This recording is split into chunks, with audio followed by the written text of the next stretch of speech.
I'm Lisa Stone. Thank you for joining us for this edition of Parenting Aces. Welcome back to the Parenting Aces podcast. I'm your host, Lisa Stone, coming at you from Atlanta the day before I head to New York for the 2017 U.S. Open. I am super excited to be going back to the Open this year, and I will be having a new episode for you guys later this week from the Open. But in the meantime, I thought, why not throw it back to 2014 to an episode I recorded at that U.S. Open with my friend Melanie Rubin, the mom of Noah, Wayne Bryan, the dad of Bob and Mike Bryan, the Bryan Brothers, and Steve Johnson, may he rest in peace, father to Stevie Johnson. And I loved this episode because these three outstanding tennis parents were so brutally honest in their chat with me about the stresses of raising a tennis player to the highest levels, the pressures that they are under as parents and as parents/coaches, the pressures that their kids are under. And I just thought, why not share this episode again with y'all, especially for those of you who may not have been around in 2014 yet. So I'm so happy to bring this episode back to you. And again, we will have a new episode coming later this week from the 2017 U.S. Open. But in the meantime, please enjoy my conversation from the 2014 Open with Melanie, with Wayne, and with Steve. Good afternoon. This is Lisa Stone with Parenting Aces, and I'm coming live from the Players Garden at the U.S. Open. We have such a great show today. We have with us the famous Wayne Bryan, father of Bob and Mike Bryan, doubles champions. We have with us Steve Johnson, father to Stevie Johnson, former USC standout who is just making waves on the Pro Tour, and Melanie Rubin, mom to Noah Rubin, our up-and-coming young American player. And I'm just so excited to share the show with all three of them today and talk to them about the various pathways that their kids have taken on their way to the Pro Tour. So, guys, and Melanie, thank you so much for joining me today. Good to be with you, Lisa. Great to be here. Excellent, Steve. Thank you. I know y'all are all excited. Melanie, I've been spending a lot of time with her. This is her son's first time in the main draw of the U.S. Open. She has been giggling and just so excited, crying, emotion, lots of stuff. I want to know, does it get old? Does it get stale, or do you guys still get giddy when you think about what your children are doing? It gets old and stale. Steve? I don't know about that. I still get pretty excited about being here every year. No, there's nothing like the U.S. Open. It's unbelievable. Biggest tournament in the world, most fans, most money, most excitement. This place absolutely rocks. I can certainly remember Mike and Bob's first time here. They've been playing here since they were 17. I know Steve remembers Steve's first time. I congratulate Melanie on what a great Wimbledon that Noah had, what a great year he's had. Thank you. And I know he's fired up, and I'm expecting him to do well. So what advice do you seasoned pros have for this newbie mom? Just enjoy it. It's fun. It's pretty overwhelming at first. Answering all the texts, emails, phone calls can be overwhelming. How about ticket requests? Ticket requests. All of a sudden, everybody wants in, and I didn't know how it worked at all. Stevie's first year, 5 years ago, he was in qualifying, so you don't get much. And he lost first round, so we kind of came here, had a great time, and left early. This is fourth year in the main, and it's great. I know my way around now. It's fun. The people here are great. Get to hang out with guys like Wayne, see all these tennis people that I've been around my whole life, and it's quite a thrill for me still.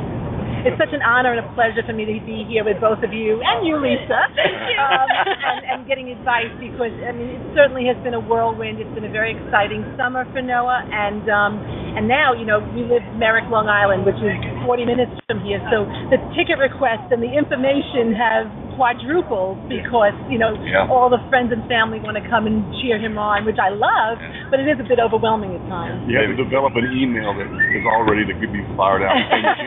You'd love to help him, but you can't. You're overwhelmed with ticket requests. That's, people say, what do I do mostly? I say I do wash and get tickets to the Bryan Brothers. People think it's coaching and all that, but it's not. It's all these other wash, things. Huh? Yeah. I'm a master. I may hit you up. A lot of ball pickup, right? A lot of ball pickup. A lot of ball pickup. All right. Well, so both of you gentlemen, your sons played college tennis. Melanie's son is getting ready to go off for his freshman year at Wake Forest. And there's a lot of chatter around, how long do you stay in college? Now with format changes in college tennis, how valuable will that experience be as he continues to develop toward a pro career? Wayne, starting with you. I'm a huge fan of going to college, and college tennis I think is the absolute greatest. The boys went 2 years and sort of got ripped out. But I wish they would could have gone all four because they had a wonderful experience. What a great coach they had in Dick Gould and John Whitlinger, all the other guys. I think college tennis is especially in the Pac-10 and the SEC, I think it's like futures tennis. It's not challenger tennis, but it's certainly as good as the futures. And boy, you're getting a great education at the same time. The socialization aspect of it are tremendous. I think my pals Marty Fish and Taylor Dinn and Andy Roddick, they really sort of missed something by going to school. I don't think 1 or 2 or even 3 or 4 years of college will ever be hurtful to anybody. I think it's an unbelievable experience. I played college tennis. Steve played college tennis. It's an unbelievable experience, and I'm so glad to hear that Noah is going and going to do that. And look, if he dominates and wins every single match he plays and wins the NCAAs and the marketplace comes and gets him and rips him out of school, that's one thing. But I sure would go as long as you possibly can. Couldn't agree more. Stevie was probably ready to go after his sophomore year. Yep. Did real well.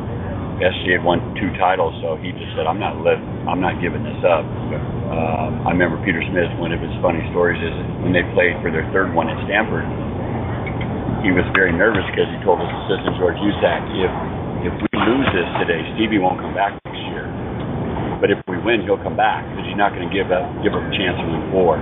So there was a lot of extra nerves and pressure there. And the story was when they won it, Stevie jumped into Peter's arms and said, I love you, I'm coming back. Oh, I love that. It's a storybook ending. He did choose to come back. They won it again. It doesn't always work that way, but he was willing to do that. And I think most people consider Stevie the greatest player in the history of college tennis based on what he did and on his unbelievable record, winning so many matches in a row, 4 NCAAs and 2 singles. But one thing I never asked you, if I could just ask him, Lisa. Did Peter, what was his position? Did he say, come on back, Stevie? What did he do, or was he just neutral in the whole experience? Peter, we didn't sit down and have the actual talk about it as far, with me. He and Stevie probably did. Peter felt Stevie was getting better. We knew Stevie was having fun. Yeah. And my wife and I, Michelle, just talked to him and said, Stevie, this is your life. Right.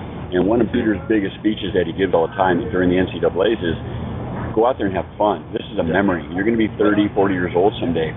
So I think that's why the guys play loose, and I think that's why they were able to get through those finals all those 4 years, because they weren't afraid. Peter talked them into it. It's a memory. Yeah. Go create a memory. Don't look back and have regrets. And Stevie completely bought into that. Very similar to what he and I did when he was a kid, when I was coaching him. Go have fun. It's just another match. Have fun, buddy. Huge key. That's very well said. Very well said. Yeah. And for Noah, I know he was already, thinking, gosh, am I going to stay 4 years? Am I going to stay 2 years? Am I going to stay 1 year? What's going to happen?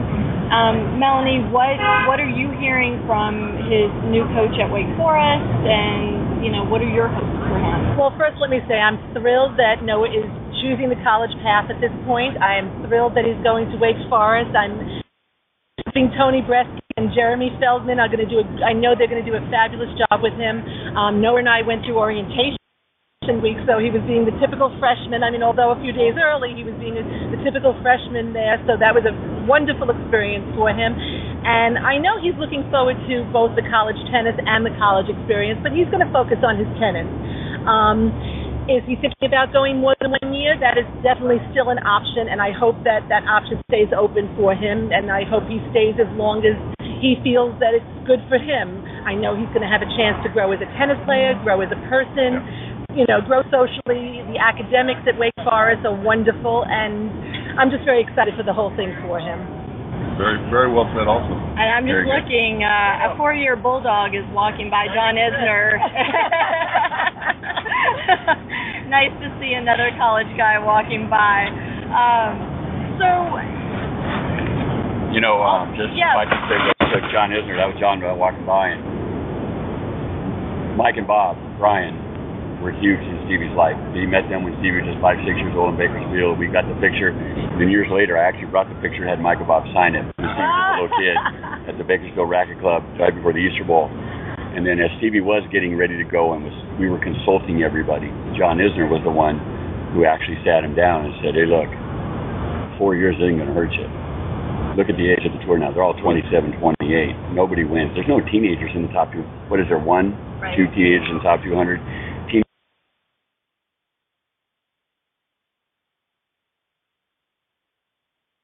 Wayne through the business, so we had some really good people ahead of us that I could. The insiders and coaches that we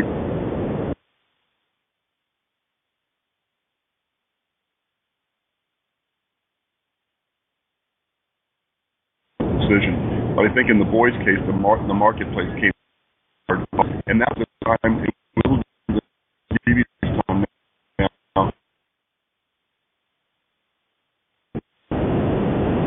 Technical issues. Just a second.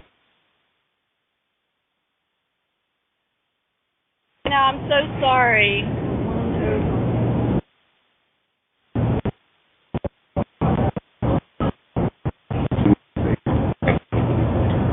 Then to try to go back blows your mind because you're trying to recreate.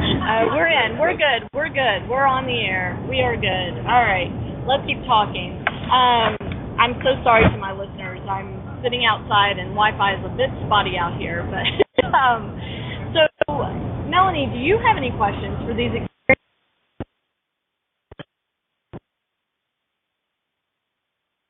The coaching, dad, parents, way when your boys played? That's a fabulous question that I could talk hours about. That doesn't apply to that the way you framed the question, but I know Steve agrees with it. It's just that whole concept of who's going to be coaching your child and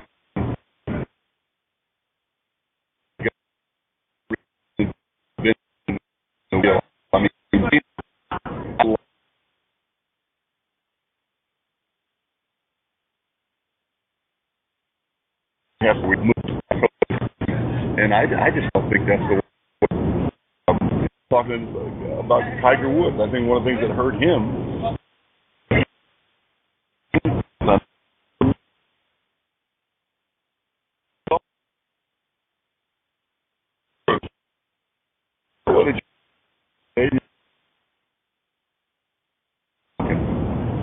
I felt Peter.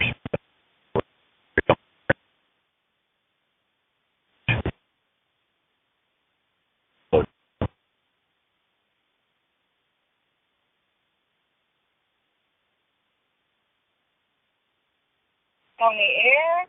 I think. Hello, we are back on the air. Yay! Okay. So, all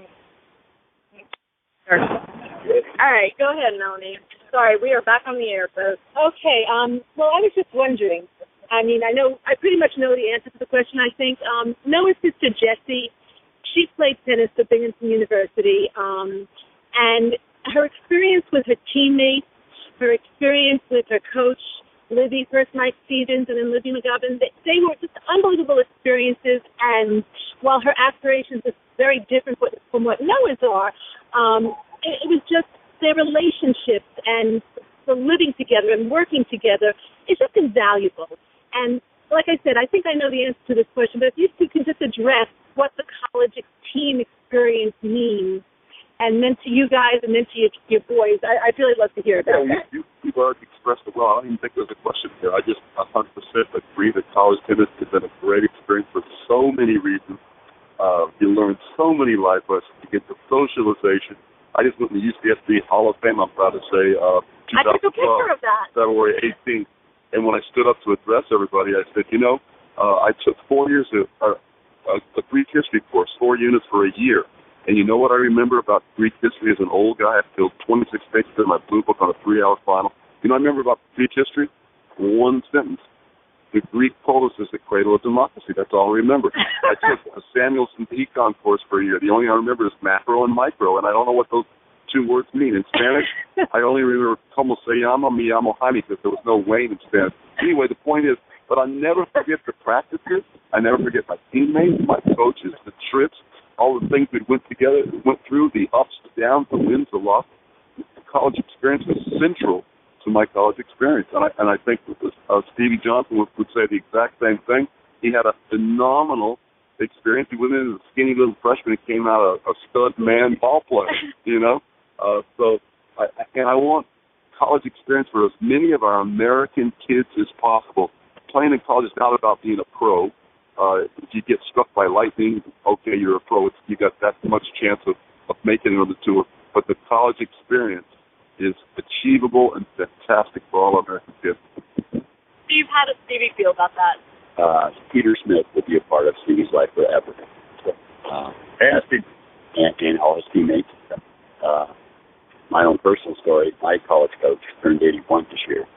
My wife and Michelle and I spent a week with him last year in Hawaii. He lives in Hawaii.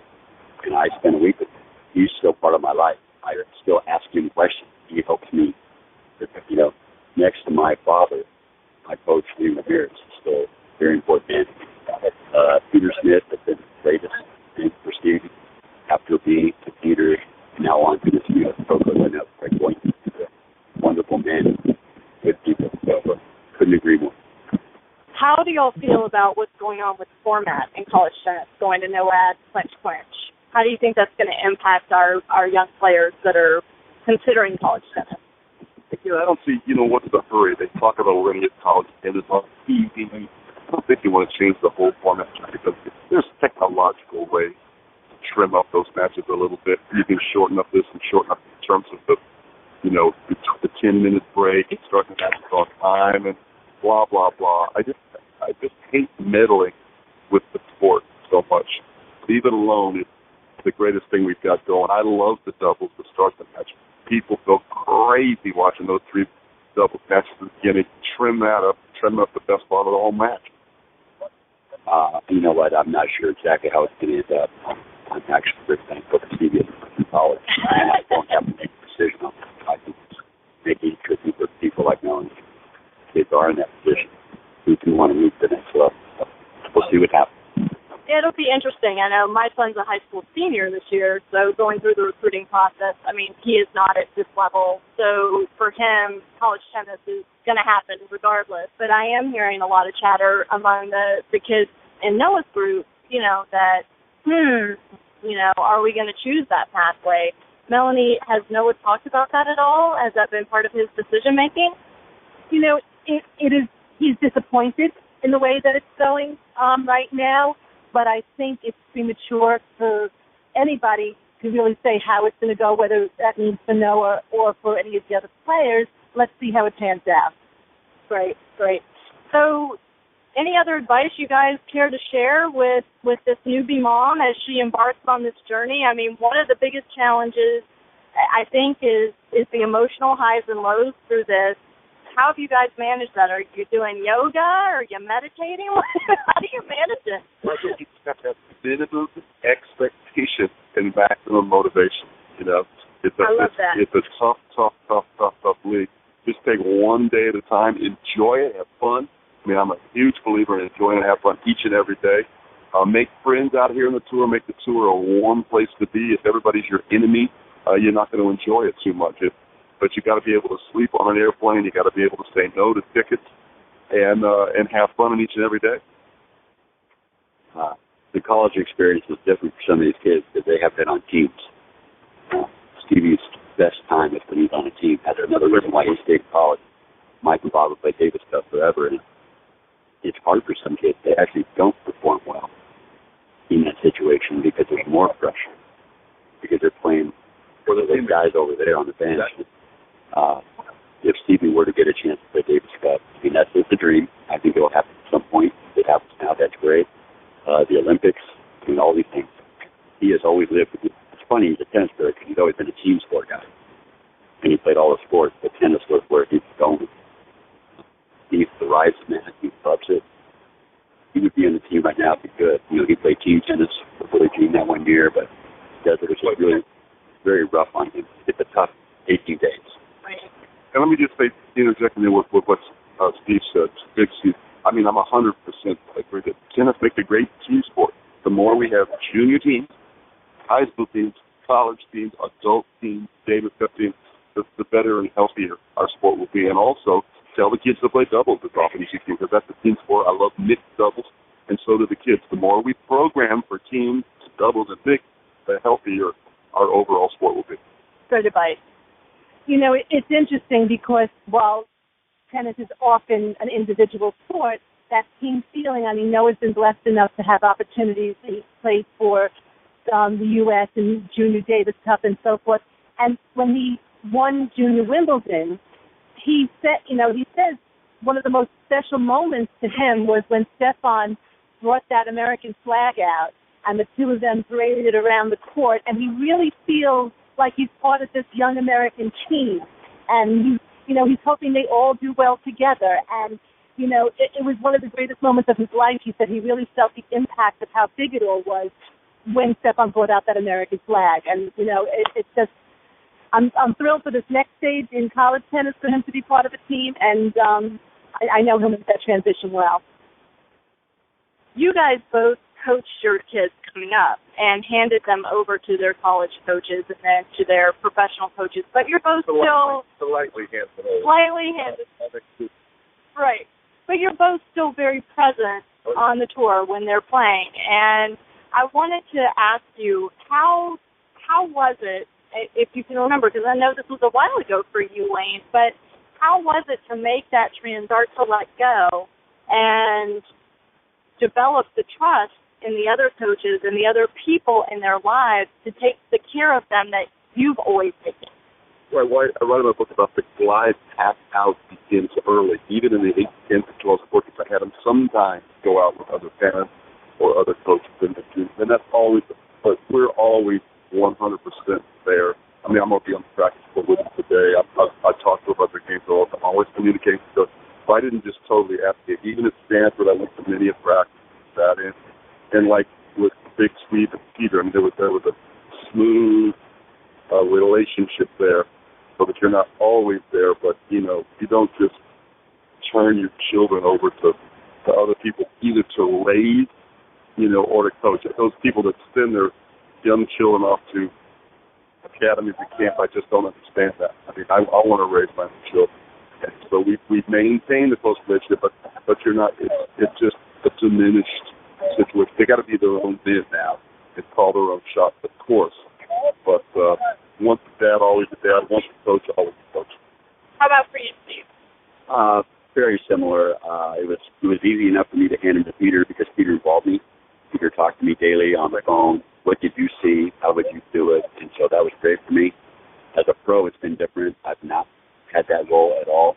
I'll be on the practice court today, but I just sit there. I watch. It's just a different relationship. But I'm dad. I think we had that conversation last year, and it's a role that I love being dad. I'm a coach. Right. Tricky. Right. It's funny, when both Jesse and Noah were little, we started out, Noah's dad and I were married at that time, and he would feed the kids balls, and I would run around in the back picking up the balls and whispering words of encouragement to them as they would play. Then I worked at the tennis club, so my kids got lessons. And while I was there, making sure things were going well, I wasn't handling the tennis per se aspect of things, and I took up more of a mom. I think that it's important that Noah has a little bit of both, and I think that, we were talking tonight, when we go home tonight before his match tomorrow, we're not even going to talk about tennis. We'll probably rent a movie. My parents are in town, and, my mom will cook dinner, and, being away from it, being not coach and just mom, I think that's a good goal for me for now and always. Absolutely. So just Noah does have his first U.S. Open main draw match tomorrow. I mean, no big deal. He just worked his last 18 years to reach this spot, and oh my God, Melanie, it's your little boy that's going to be out there playing. Do you guys, do you have a memory of that very first pro match? Yeah, the boys were 17 at the first U.S. Open. They had won Kalamazoo's first-year players, and they weighed about 125, 130 pounds. They were about 5'4", 5'5", skinny could be. They were so skinny, in fact, all the teachers in high school kept marking them absent. We had to tell them they were actually there. But anyway, they went out on the practice court, but they started it, and the guys there say, we're not getting off for ball boys. So they had to run back in the locker room and bring out their A badge and hold it right to the guy's face as a player. And finally they got off. And the next year the USTA gave a T-shirt that said, we are not ball boys. I love it. Steve, do you remember Stevie's first pro match? Absolutely. The USTA came a wild card when he was at USC. He played Noam Okun of Israel on court 4. First time Peter and I had ever seen Stevie nervous. And how about you? Played badly. I was terrified. He's always nervous. I sit calmly, but inside, I've got 911 on the speed dial. But it's a memory I'll never forget. Peter and I were both sitting in the stands going, what's wrong? And then later he admitted, he goes, that's the first time in my life I was nervous on the tennis court. His comment was, I was afraid if I don't win this, the USTA won't give me another chance.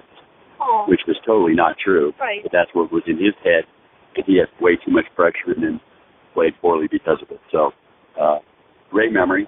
First trip to New York. I brought Stevie here with Branch Brown, UCLA's women's coach, when he was 8. And we showed him his place, put in his mind, and said, Stevie, this is your house someday. This is where you're going to go and play someday. Stevie's got his UCLA shirt he had on. It's in my office in my club. It's funny now that he's a USC guy, but it's a very vivid memory to me, one that I'll always remember. And that's one of the greatest things you can do with a 6, 7, 8, 9-year-old. Take them to the U.S. Open, take them to a college match, take them to a pro match. Champions take it into their eyes. You must see it before you can dream it. You must be passionate about it before you can achieve it. Taking youngsters to tennis at the highest level is absolute awesome and fantastic. It should be required of every county coach. That's great. I mean, the men's and women's qualities for the U.S. Open, it's free. The tickets are free.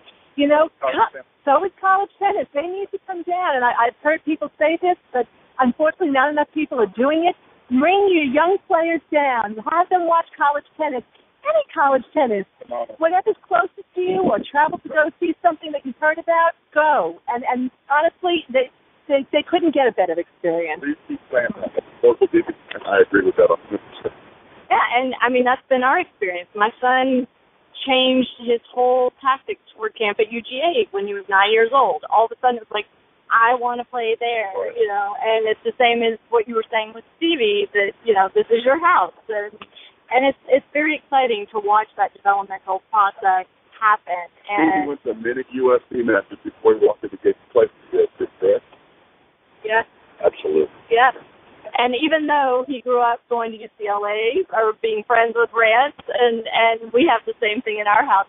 I'm a Bruin. My husband's a Bruin. Our daughter chose to go to USC, and she's a Trojan, and we hung that Trojan flag proudly while she was there. Yeah, she's okay. As a kid, Rance Brown has been a good friend. We played each other in golf in 1977 and have been friends since. And Rance worked at a club near me, and at 3, 4, 5 years old, we could tell Stevie was better than a normal player. So I take him over to Rance and say, am I a crazy dad thinking this kid's good? You got to help yourself. Rance was the one who would help me the most with developing Stevie, keeping an eye on him. I would screen him over periodically. Rance had some good boys who played with him. Rance has been a big part of this as well. I want to ask you about that because, of course, lots of parents think that their child has something special and thinks that they have the potential to play at the U.S. Open one day. What advice do you have for those parents? I mean, how do you get that reality check? The first thing I'd always say is you have a much better chance of being struck and killed by lightning than you have making it on the Pro Tour. Actually, you have a 10 times better chance of getting killed by lightning this year in America Google that. And so you have to understand that that's really, really, really rarefied air. No matter if you're number one today, no matter if you do blah, blah, blah, it's no guarantee. It's so tough out there. But I love people dreaming the big dreams. I think playing on a high school team is realistic goal. Playing on a college team at some levels are realistic goal. And there's nothing wrong with dreaming the dream to be a chore. And anybody who says that this kid's going to make it for sure is nuts. There ain't no such thing. I remember there was a girl playing at a tournament in South Bay when the boys were in. She was like winning the 14th. I looked at Kathy, and this girl was like number one in Southern Cal. I said, do you think this girl will ever play pro tennis? She says, she might make the top 200. I said, there's no way she'll ever be 1,000 in the world. And the last I looked, she's in the Hall of Fame. Her name is Lindsay Davenport. What did you know? She was the slowest athlete I have ever seen, but I forgot to take a look at those brownies, how she snapped them, and nobody snapped them like she did. And she got around that speed thing and became, a Hall of Fame player. Right. And what did you see in Stevie? Well, Stevie is incredibly competitive. He's been away from day one. Got in trouble at school because he was too competitive. Teacher said he's got to be nice. Very gifted. He could just, he didn't kick serves at 5, didn't one-handed backhand, two-handed backhand. He just did things. And then he and I would watch matches, and he would tell me what the guy should do. He would actually tell me, why isn't James Blake or why isn't Taylor Dent doing that? And so it was pretty weird. It was pretty weird. But along with what Wayne said, I don't want to step on anybody's dream. I'm not here to choose. As Wayne said, Lindsay Davenport, who would have thought? I saw Lindsay at 12. She couldn't run. She turned out to be one of the finest players ever. But she was really tall really early. But most people don't know that only 4% of high school athletes play college. So college is a dream. And that's quite an achievement if you play college. So well, you need a plan for college to play. And then less weight, a piece of a percent, make money. When I talk about turning pro is easy. Turn pro. Go play futures. Get an ice card. Go be a pro. That's easy. Go make money. That's a fully different. As far as dreams coming true, so many of Noah's dreams have been realized so far. What's going to happen tomorrow? And when I mean tomorrow, I don't mean necessarily just his first match at the U.S. Open ever, but tomorrow meaning the future. What's going to happen? Nobody has a crystal ball. And I realize that. Noah realizes that. And, he's enjoying the for what it is. There's obviously been a lot of media hype surrounding all of our boys.